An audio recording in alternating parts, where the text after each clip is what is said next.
Welcome to Encounter Grace, where we come face to face with God's work in the world for our good. Join host Jason McKnight as we explore practical issues of community, theology, and leadership in everyday life.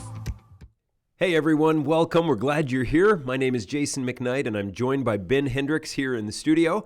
And we are now in the last week of our beginning of 2022 series on the 4 books that run our lives: the checkbook, the date book, the good book, and the phone book. So we've done finances, we've done date book, time and schedules, we've done good book, our relationship with God. And now Ben is going to really lead us through today a little bit on the phone book, on our relationships.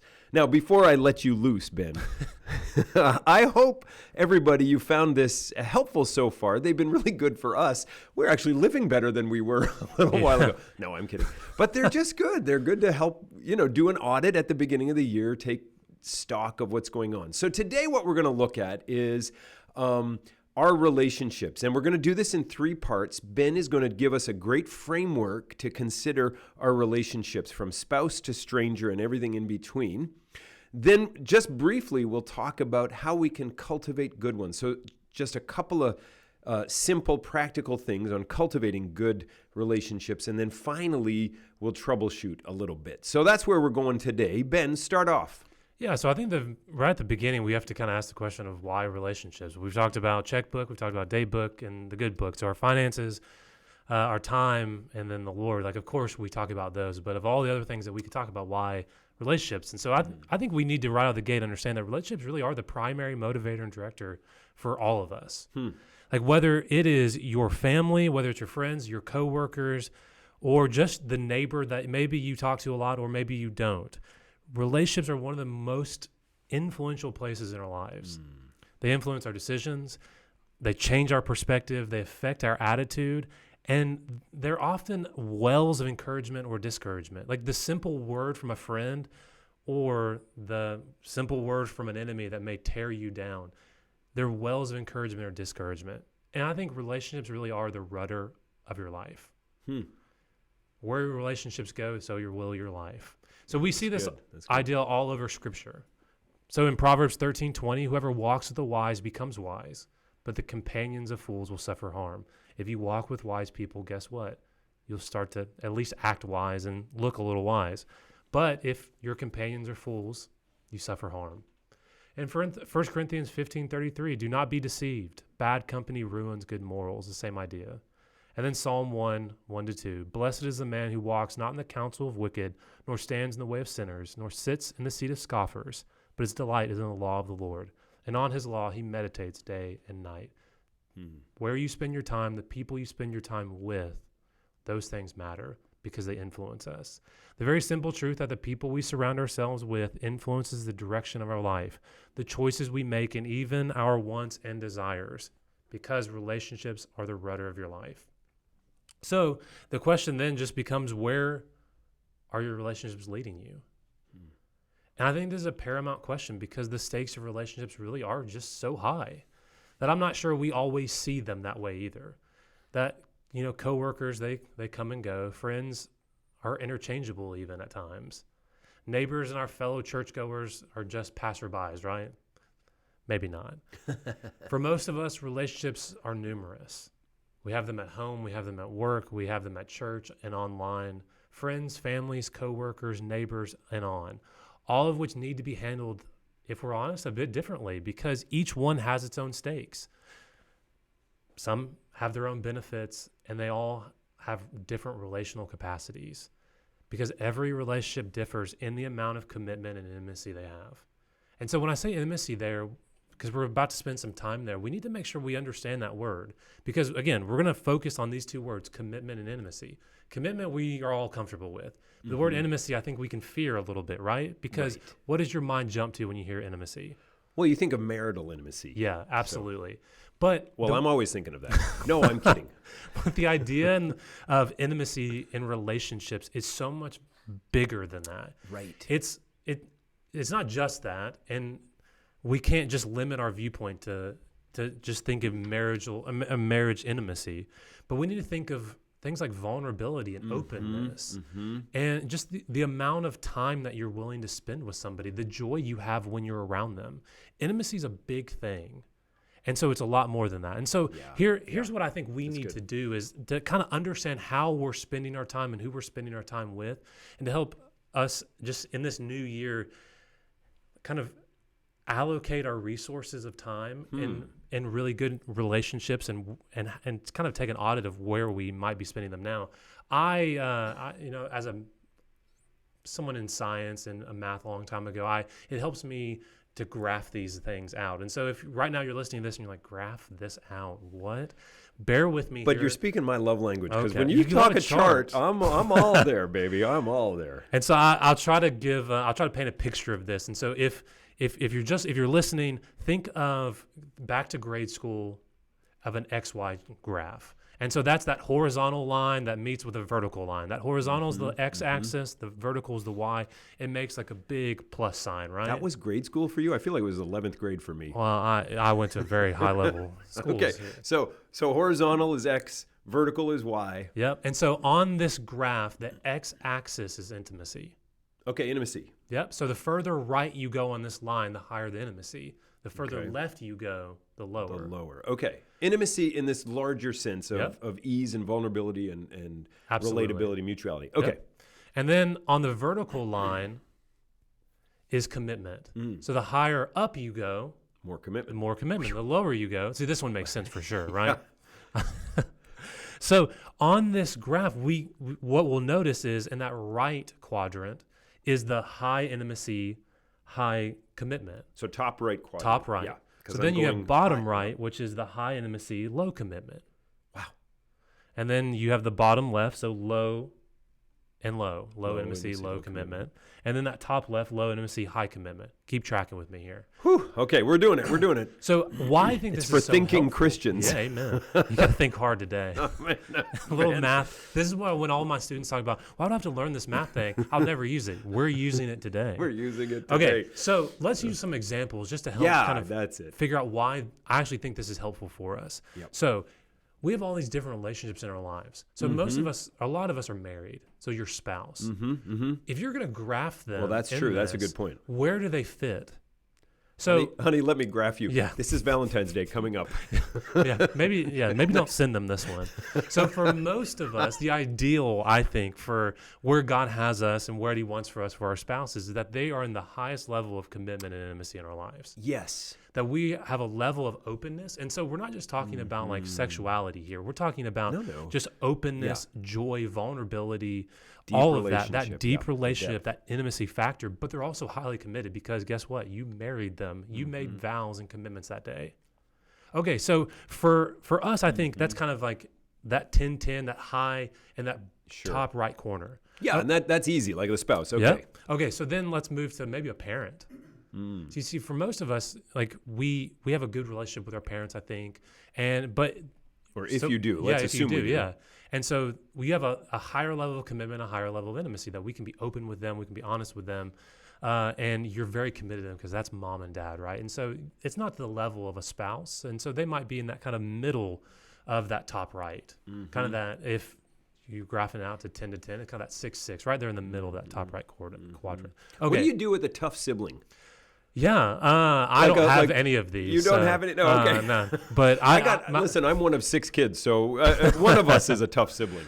So I would put them. I think it's me. Okay, this is where they're graphing you. So my sister would probably graph me here, and that left quadrant, that top left one, which is the low high commitment, low intimacy. Okay, and so that's the difficult sibling because guess what? That's your sibling. That's your brother, your sister. And so that's family. You're still committed to them. Yeah. But maybe because things are a little strange, maybe things are hard, maybe you haven't talked in a while, maybe you don't see things eye to eye, that the intimacy is a little lower. You don't have the conversation maybe you once had. Right. You're not spending the time with them that you once did.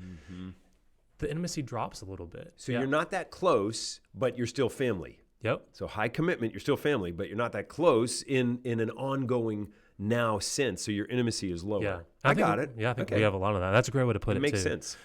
Okay, how about, this is where, Jason, you would put me, the coworker you really, really like.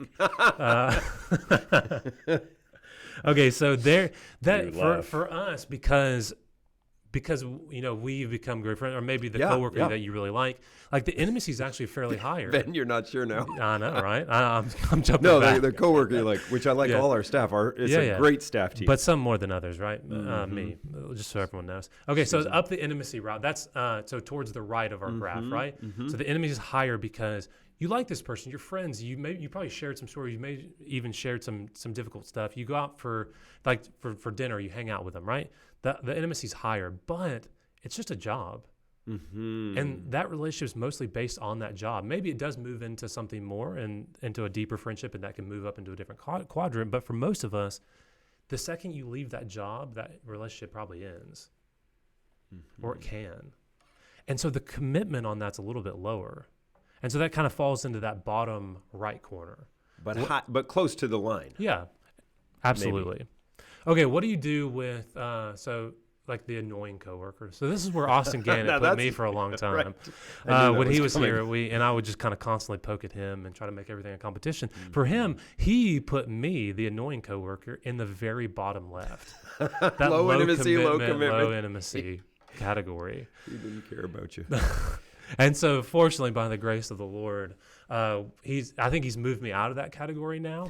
But for a lot of us, we have those kind of people that maybe we work with, or the person we don't have much affection for them. The low intimacy, and you're not opening yourself to them. Yeah, you're getting the job done. And so, I think, if we're honest, we all have people who fit in. This is kind of that stranger category. And just for everybody to hear this, it's not bad that you have people in this.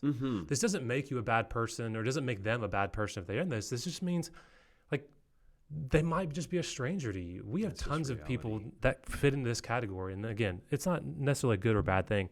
Okay, so two more related. So what, okay, go ahead. Yeah. And these are fairly easy, like your best friend. That one's pretty easy because that's in that top right again, that high and high, because that's a person you have high intimacy. You're willing to share. You're willing to be open with them, and you're also committed. And you're willing to, if they kind of change their motive, they move somewhere, you're willing to kind of figure out how to make this work. Okay, and how about this one? This was a lot of us as parents, and I'm not in the season yet, but a lot of us are, who have kids who maybe they go to dance, maybe they go to sports, whatever it is, that you have a friend just from your kid's event, right? Maybe it's dance, and you're a dad, and you kind of check out for just a second, you become friends with another dad. Great. Well, that's gone up the intimacy route a little bit, right? Because hey, we like each other. But what happens when your son quits that sport team, or he's done? What happens when your daughter quits dance, or whatever it is, right? Right. Usually that friendship doesn't survive that, because the main relational capacity there was that event. So it's kind of low commitment, pretty low commitment there, right? Yep. And if someone moves and on, like high or fairly high intimacy, low commitment. Does this make sense? Yeah. So what, am I supposed to try? Is the goal of this for me to get all of my relationships in the top right? No, absolutely not. Okay. All right. So tell us where it's helping me. Well, because this is really good. I like here. Of course, I love a chart. So I think this benefits us, one, because it helps us understand where our relationships are right now, and that it helps us also go, well, maybe we have some relationships that should be in categories and they're not. Like maybe right now some of our listeners are finding that they have a spouse who isn't in that top right. Right. Maybe your spouse, maybe it was because of something hurtful that they've said, and the intimacy has dropped considerably, or that there's just been some marital woes and issues, and the commitment has dropped considerably. That maybe we have certain people who are in categories that they maybe shouldn't be. But also it helps us understand where to spend our time and to where to focus on our relationships. We naturally, and probably in a healthy sense, you're going to have relationships that are in all of these categories. Like it's okay to have people in the bottom left in that low commitment, low intimacy. But we need to focus and spend the majority of our time on people who are in that top right. So if we're looking at our lives and we're seeing that we're spending the mass amount of our time with people who are in that low left, the low intimacy, low commitment, we need to adjust the way that we're spending our time and the way that we're using our relationships, our relational resources, and to kind of focus those more on the people who are in those top right. Like, so it's easy for a spouse to slide out of that top right when we're focusing all on our annoying coworker at work. We're having to spend so much time figuring out these things that are low intimacy, low commitment. And how easy is it for those people in that top right, that best friend who you kind of just grow away or grow apart from, or the spouse, or maybe even a parent or a kid. Yep. It's really easy to do that. So here's the next question is, where do we put the body of Christ?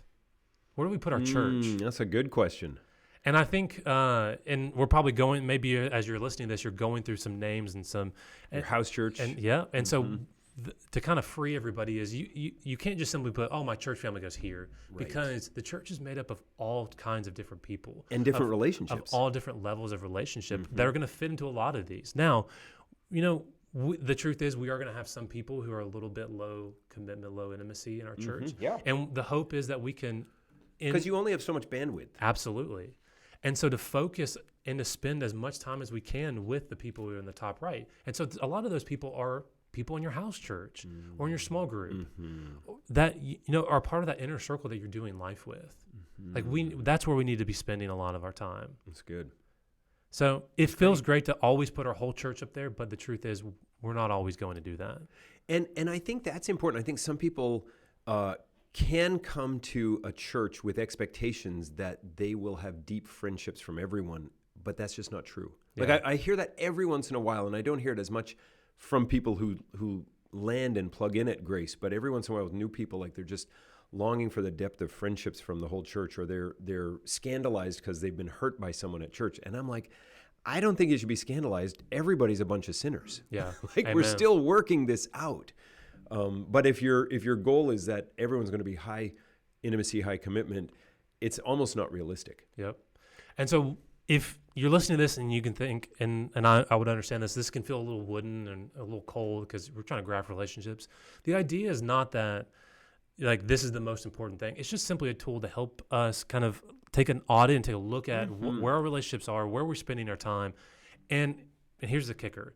So that we can protect our most important relationships and keep the lesser ones, and not lesser as if they're lesser, but the ones that don't matter, that don't influence us, impact us as much, in check a little bit more. Because that bottom left can really start moving its way and taking over a lot of time. And guilt can drive us. Yep. Yeah. No, that's really good. So how do we, Jason, how do we start cultivating our good relationships? Right. So if we're saying, all right, here's my map of them all, and let's think of these and these.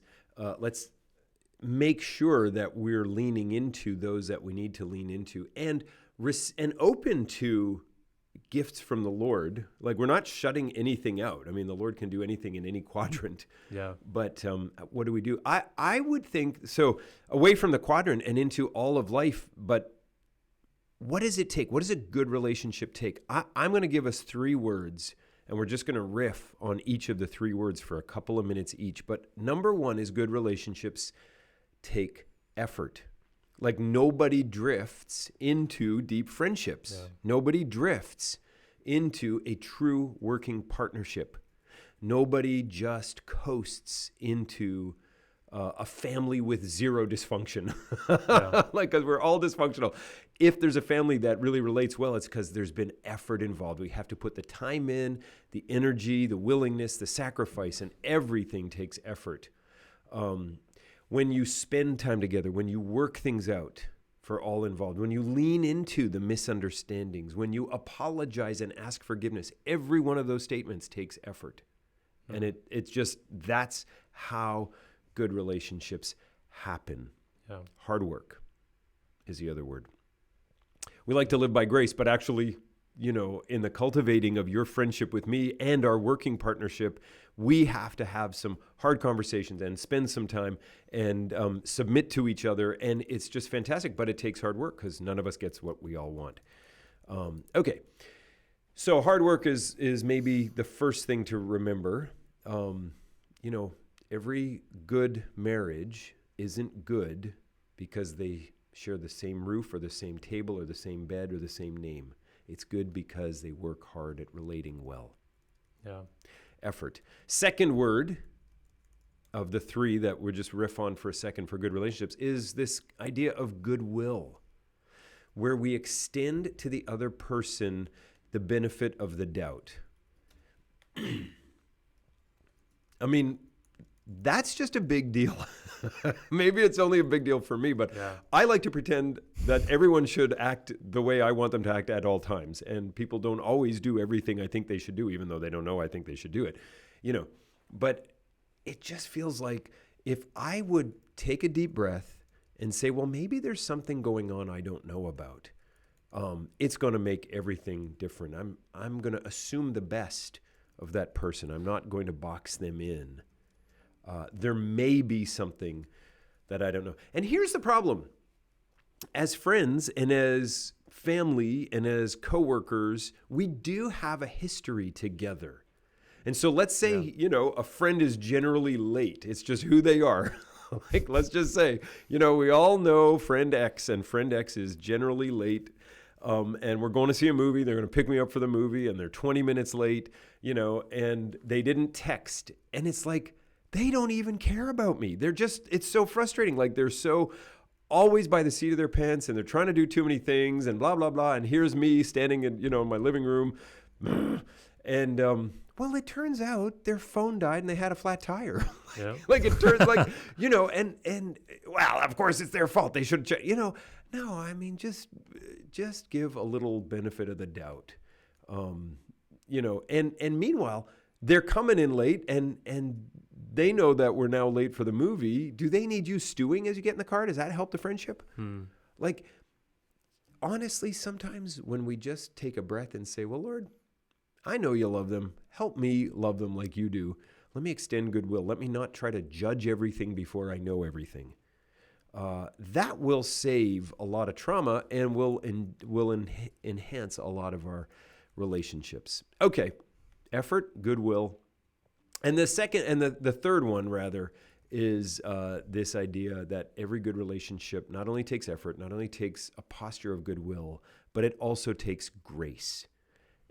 I don't know how, somebody should do a count of all our podcasts called Encounter Grace and see how many times we use grace as one of the things that is the way to live, because without grace, we're just done.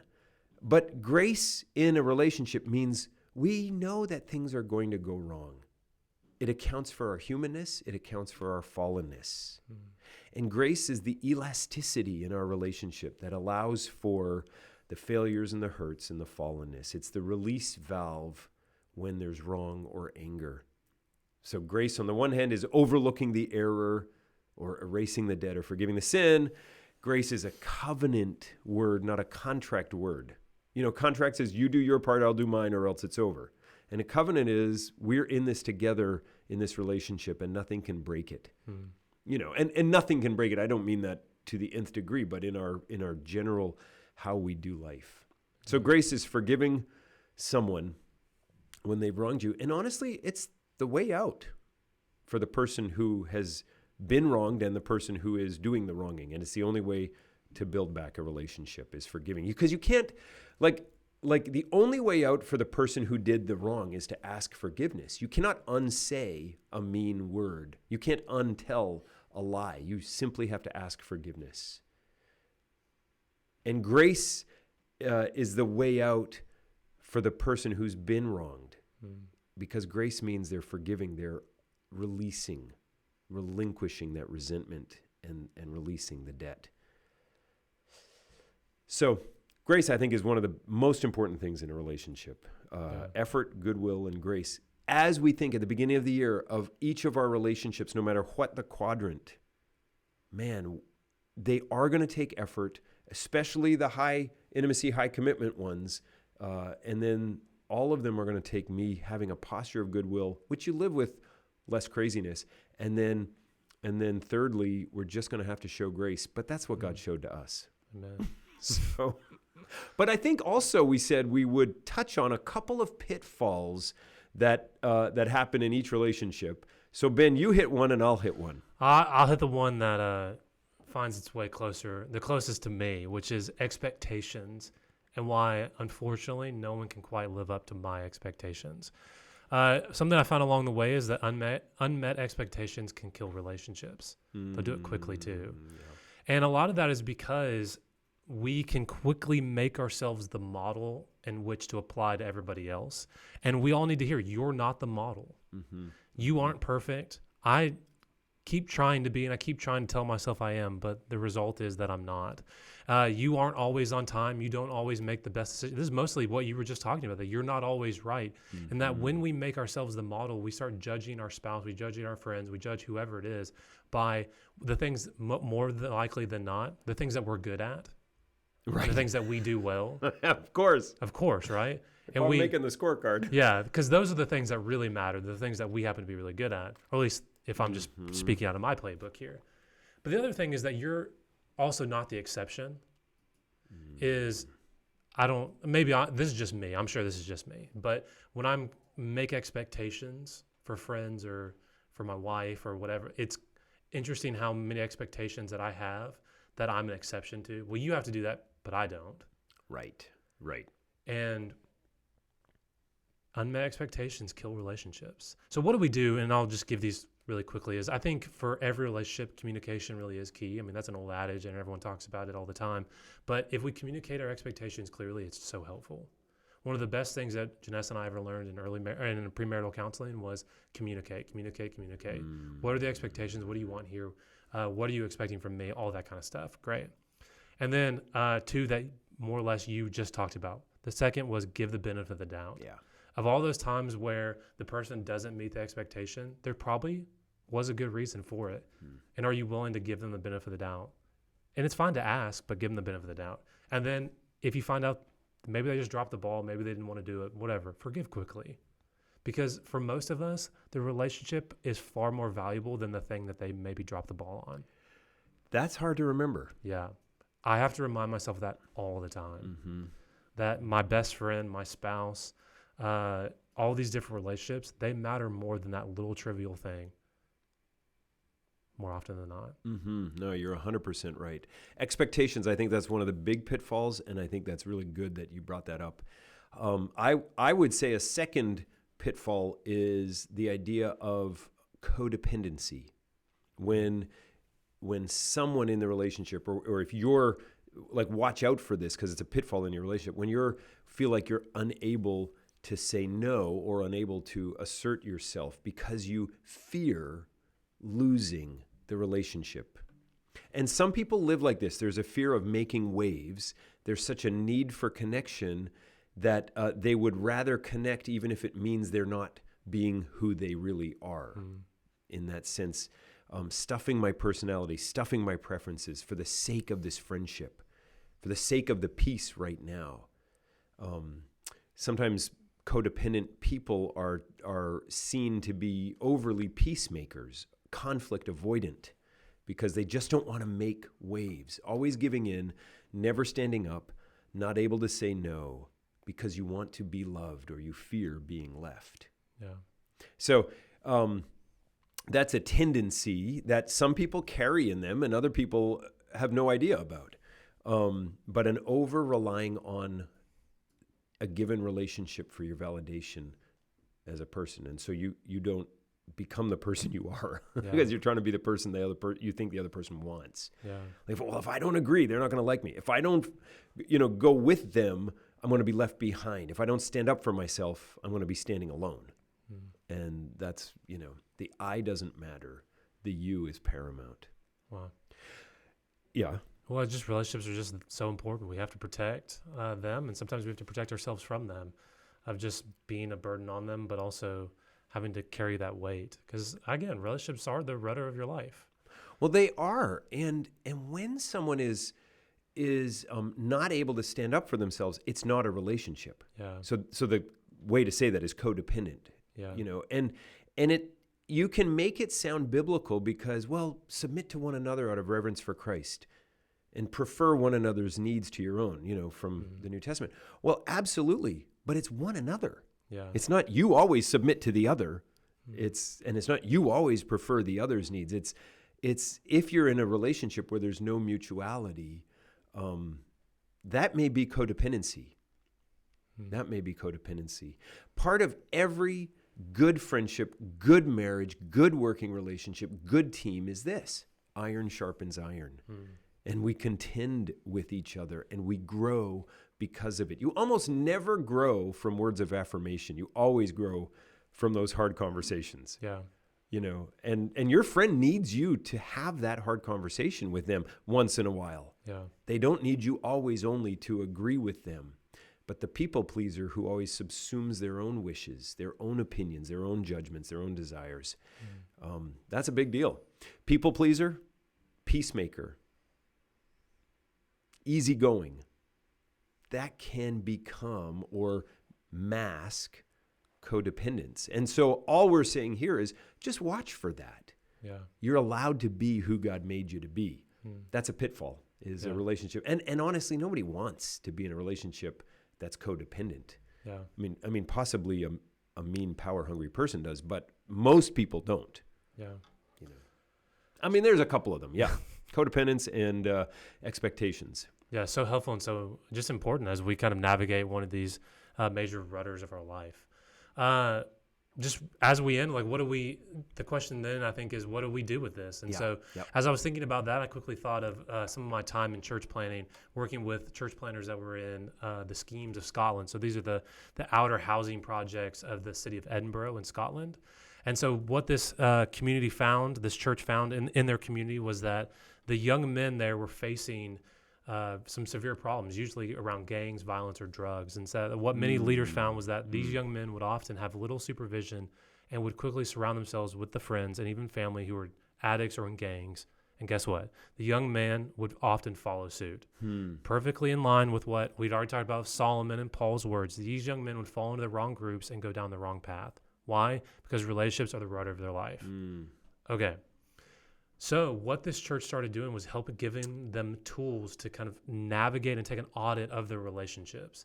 And I think this is something that we all need to be doing on a regular basis, to take a relationship audit. With so many poor influences in their community and the desire for friends being so high, the churches didn't want to discourage community, but they wanted to encourage good relationships by teaching how to distinguish good from bad. We need this tool. And they did this relationship audit by asking 3 questions. The first was, what do I want, or where do I want to go? So that's your direction. What is it that you're wanting? Where do you want to go? The second is, where is this person going? It's their direction. And why this is helpful is if your direction is vastly different than theirs, and relationships really are the rudder of your life, then their direction probably is going to influence yours. And then the third was, do I want to go there too? That's good. There's that conviction, that personal accountability, that we just all need the reminder that relationships influence where our life is going, where our other relationships are, the health of those, often our jobs, finances, so many other things, because relationships are the rudder of your life. Do we know where our relationships are taking us? Do we know where the bottom line is on our relationships? We need to be asking these questions. Where do I want, or where do I want to go? Where is this person going? Do I want to go there too? That's great. That is really good. And good on that church thinking of that in their community, helping young men think, where do I want to go? Where are they going? And do I want to go there? That's what we need to be about too. Thank you, Ben. Rudder of our life, walk with the wise, you'll grow wise. Companion of fools suffers harm. I mean, Proverbs is true. Intimacy, commitment, effort, goodwill, grace. I mean, all these things as we're thinking of our own relationships this year, I pray that for you and me, Ben, and for all of us listening, it will be a year where God elevates our relationships, where he brings us into better and more godly ones for the sake of our own growth, but also for the sake of the lost and for the sake of the kingdom growth. So thanks for joining us, and we'll see you next time. This is a ministry of Grace Fellowship Church in Kinston, North Carolina. Visit gracekinston.org or follow us on Facebook and Instagram.